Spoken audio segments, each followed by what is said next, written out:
여러분 안녕하세요. 오늘 다시 수요일이고요. 로마서 오늘 13장 1절부터 7절까지 말씀 함께 보도록 하겠습니다. 이 로마서 13장은 그리스도인이 정부에 대하여 어떤 태도를 가져야 되는가에 대한 말씀인데요. 제가 1979년도에 대학생이 되었고 그 해가 한국에서 박정희 대통령이 10월 26일에 시해되고 그리고 바로 12 군사 반란으로 군인들이 정권을 잡고 그 다음에 5.18에 광주 사태로 이 전두환 정권이 들어선 그런 시대에 제가 대학생 1학년 또 휴교 사태 그리고 2학년 또 역시 휴교 사태 그런 상황에 살았었거든요. 많은 대학생들이 정부에 반대하는 데모를 하고 그랬을 때 저는 이 로마서 13장 말씀을 근거로 데모를 하지 않는 것이 좋은 그리스도인다 이렇게 생각을 했었거든요. 근데 지금 뭐 한 45년이 지난 지금 입장에서 과연 그때 저의 태도가 옳았던 것인가 그런 반성이 있거든요. 오늘 이 말씀을 한번 그러한 반목을 가지고 한번 보겠습니다.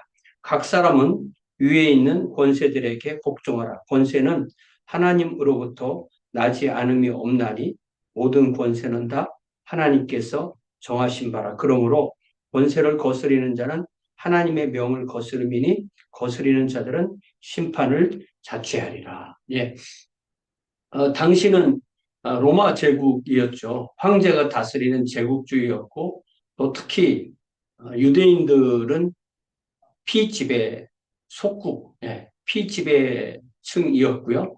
또 그리스도인들은 뭐 노예들을 포함해서 하층민들이 많았습니다. 예.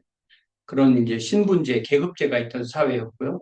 근데 오늘날 우리가 보면은 오늘날 우리는 민주주의 국가에 살고 있고 또 우리가 직접 통치자를 뽑는 그리고 선거를 통하여서 또 내지는 정당 활동을 통하여서 정치에 참여하는 그런 입장이죠. 그래서 모든 권위는 하나님께로부터 나오지만 우리가 어떤 형태로도 참정권이 있기 때문에 이 권위에 복종한다는 말이 권위에 복종하긴 하지만 정치에 참여하지 말아라. 어떤 그 불만이나 불평에 대해서 의사를 표현하지 말아라. 그런 의미가 아닌 것입니다. 그래서 미국이 독립하면서 1789년에 수정헌법을 만들 때 제1조에 바로 이렇게 불평을 정부에게 합법적으로 표현할 그런 권리를 수정헌법에서 백성의 권리를 그렇게 주었거든요. 그래서 우리가 이런 권위에 복종하는 것과 그렇게 우리의 의사를 표현하는 것, 합법적으로 의사를 표현하는 것 그 자체를 우리가 불법이라고 그렇게 하지 않습니다. 그렇기 때문에 합법적인 그러한 의사 표현 이런 것을 하지 말라는 그런 의미로 우리가 이해해서는 안 된다는 것이 분명하죠. 또 다스리는 자들은 선한 일에 대하여 두려움이 되지 않고 악한 일에 대하여 되나니 내가 권세를 두려워하지 아니하려느냐 선을 행하라 그리하면 그에게 칭찬을 받으리라. 문제는 이 다스리는 사람들이 정권을 탈취할 때 정권을 이렇게 백성을 제압하고 백성을 죽이고 정권을 탈취할 때 그것을 과연 우리가 하나님께로부터 받은 권위냐 이렇게 의심해 보아야 된다는 것입니다.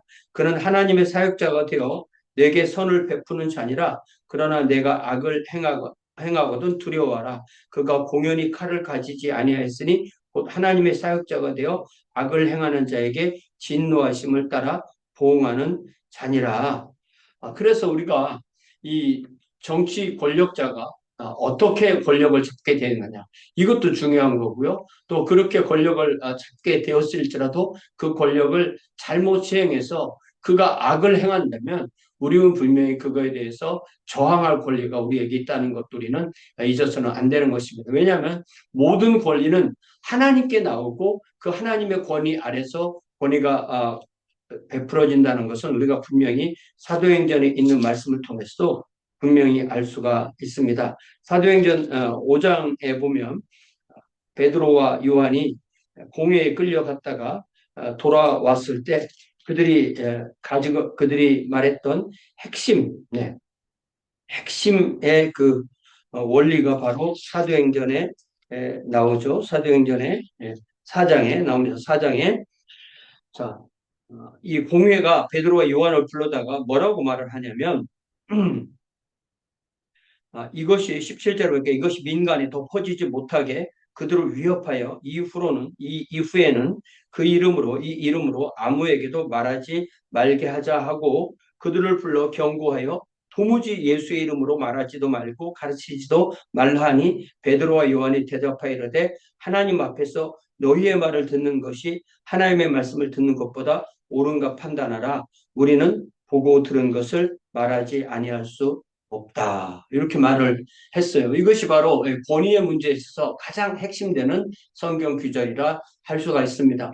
아, 정부의 권위가 있지만 그보다 더 높은 하나님의 권위가 있고 하나님의 권위에 그들이 어긋나게 행동하면 우리는 프로테스트를 하고 저항을 하고 그에 대한 벌을 받더라도 우리는 저항할 권리가 있다는 사실을 분명히 알 수가 있습니다. 자, 다시 로마서 13장 5절에 그러므로 복종하지 아니할 수 없으니 진노 때문에 할 것이 아니라 양심을 따라 할 것이라. 그러나 만약에 정부에서 요구하는 것이 합당하다면 우리의 양심을 따라서 복종해야 된다는 것입니다. 그러한 예가 6절에 너희가 조세를 바치는 것도 이로 말미암음이라 그들이 하나님의 일꾼이 되어 바로 이 일에 항상 힘쓰느니라.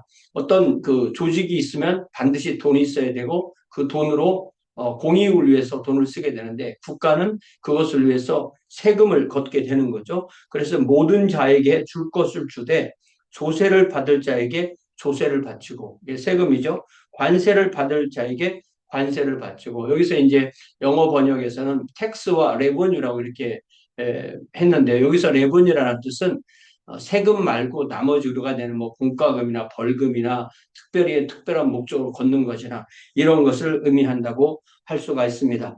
또 두려워할 자를 두려워하며 존경할 자를 존경하라. 우리가 이런 말씀을 이렇게 읽고 적용할 때 반드시 해석이라는 과정을 거치게 됩니다. 그래서 우리가 성경이 2000년 전에 쓰여진 책이잖아요. 2000년 전에 쓰여진 책이기 때문에 하나님의 말씀이기 때문에 이 성경 말씀을 순종해야 되는데 이 순종함에 있어서 어떻게 순종하냐는 게 정말 중요합니다.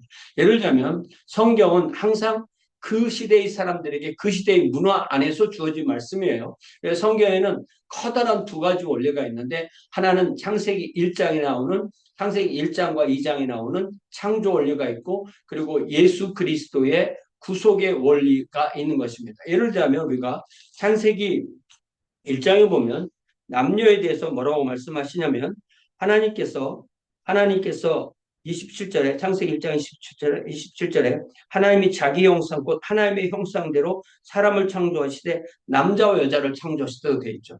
그러니까 남자와 여자가 동등한 권리가 있는 거예요. 창조 원리로는. 그러나 우리가 예를 들자면 민수기 5장에 보면은 오늘날 우리의 눈으로 볼 때 아주 황당한 이야기가 있습니다. 그 이야기가 뭐냐면 민수기 5장 11절부터 31절에 보면 이 남자 부부가 있는데 이 남편이 볼 때 자기 아내가 부정을 행한 것 같다. 다른 남자와 그런 간음을 행한 것 같다. 그러면 그 여자를 제사장에게 데리고 가서 제사장이 그녀에게 저주문을 쓴 것을 불에 태워서 그 죄를 먹여서 이 배가 붓고 뭐 다리가 붓고 이러면 그게 그런 간통을 한 거고 그렇지 않으면 괜찮은 거다. 이런 그 내용이 나오거든요. 남편에 대한 얘기는 전혀 없습니다. 이렇게 볼 때 이것은 우리가 이 민수기 이 5장의 이 원리를 민수기 5장에서 아내의 간통을 밝히는 절차의 이 원리를 신약 시대에 그대로 적용할 수도 없는 거고 뭐 중세 시대에도 적용할 수 없는 거고 오늘날에도 적용할 수 없는 거. 이것은 민수기가 쓰여지고 그때 적용할 수 있는 원리예요. 이 말씀에서 우리가 오늘날에 이것을 적용할 원리를 찾냐면 남자나 여자나 이 결혼을 떠나서 부정한 행위를 해서는 안 된다. 이런 걸로 우리가 적용할 수가 있는 거겠죠. 그러나 만약에 오늘날 이것을 적용한다고 아내의 그런 것을 책임져 밝혀달라고 뭐 목사에게 찾아올 수도 없는 거. 그렇지 않아요. 이것이 창조의 원리이기 때문에 창세기 1장의 창조 원리로 그걸 적용했지 민수기 5장의 이 방식 우리가 그대로 적용할 수가 없는 거예요.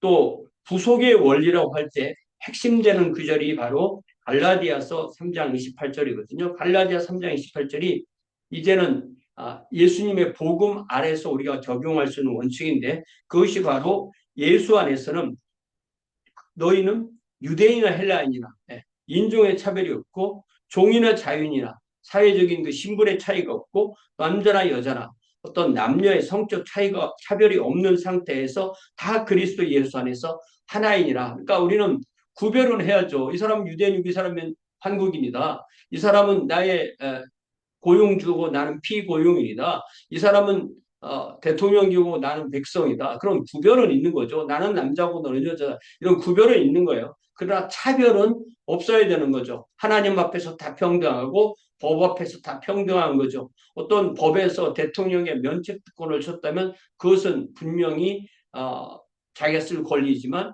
그것이 언젠가는 대통령의 신분을 벗을 때는 또 그것에 대한 책임을 물어야 되고 그렇게 되는 거죠. 이런 거 우리가 생각해 보면 성경을 해석한다는 것이 그 시대의 문화로 돌아가는 것이 아님을 분명히 알게 됩니다. 그 시대의 문화로 돌아가면 우리가 그 시대에 먹었던 음식을 먹고 그 시대에 입었던 옷을 입고 그 시대의 정치 제도를 따라야 되고 그 시대의 가정 문화를 따라야 되고 그런 의미가 되는 거잖아요. 그렇게 해석하지 않습니다. 그래서 성경을 해석하는 아주 기본 원리가 창조 원리, 구속 원리 그것을 우리가 오늘날의 하나님의 백성, 하나님의 제사장으로서 오늘날 우리의 삶에서 살아내는 것. 이것이 바로 하나님의 자녀로 사는 방식이 됩니다. 그래서 이 로마서 13장에서 우리가 당연히 이 권위가 민주주의 국가에서 국민이 투표로 뽑은 대통령이라면 합법적으로 뽑은 대통령이라면 우리가 그 정부를 인정해야 되는 것이고 또 그들이 내리는 세금이나 뭐 정책이나 이런 것을 후원하고 따라야 될 수밖에 없는 거죠. 내가 반대해도 내가 싫어도 따라야 되는 것입니다. 그러나 그 정부가 잘못된 정부고 권력을 잘못된 방식으로 잡았다면 그것을 분명히 따져서 뭐 대통령 자리에서 물러나기도 할 수 있는 것이고 또 나름대로 어떤 그 재판 과정을 거치게 되기도 하고 그렇게 되는 거겠죠. 그래서 우리가 이런 것들을 그리스도인이고 나는 보수주의이기 때문에 무조건 현 정부에 뭐 찬동한다. 나는 정치에서 우파이기 때문에 우파가 맞다. 나는 정치에서 좌파이기 때문에 좌파가 맞다. 그렇게 봐서는 안 될 것 같아요. 그래서 저는 훨씬 더 사안별로 찬성과 반대를 하는 것이 맞다. 이런 생각을 하게 됩니다. 그리고 이 정치 문제는 상당히 델리케이트한 문제이기 때문에 우리가 이것을 일상생활에서 서로 대화하기도 상당히 어려운 그런 문제인 것은 분명합니다. 그래서 이 말씀에서 분명하게 말씀하신 대로 어떤 정부의 권위를 인정해라. 그리고 우리가 어떤 시민생활에 있어서 선한 편에 서라. 그리고 마땅히 해야 될 그런 세금을 낸다든지 이런 것을 분명히 해라. 그리고 그들을 존경할 만한 사람이라면 존경해라. 이렇게 우리는 충분히 이 말씀을 적용할 수 있습니다. 사랑의 아버지 하나님, 사도 바울을 통하여서 2000년 전에 이 로마 제국의 상황에서 주어진 이 말씀을 우리가 그 말씀의 원리는 잘 이해하고 또한 그 원리를 뽑아서 또한 우리가 순종하지만 이것을 해석하는 과정에서 과거로 돌아가 퇴행하는 그러한 우를 범하지 않도록 우리들의 삶을 도와주옵소서.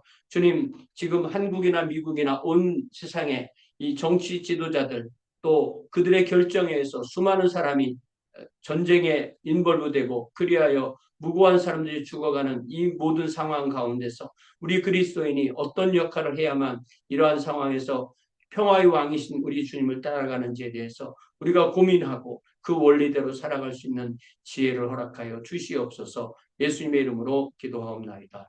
아멘.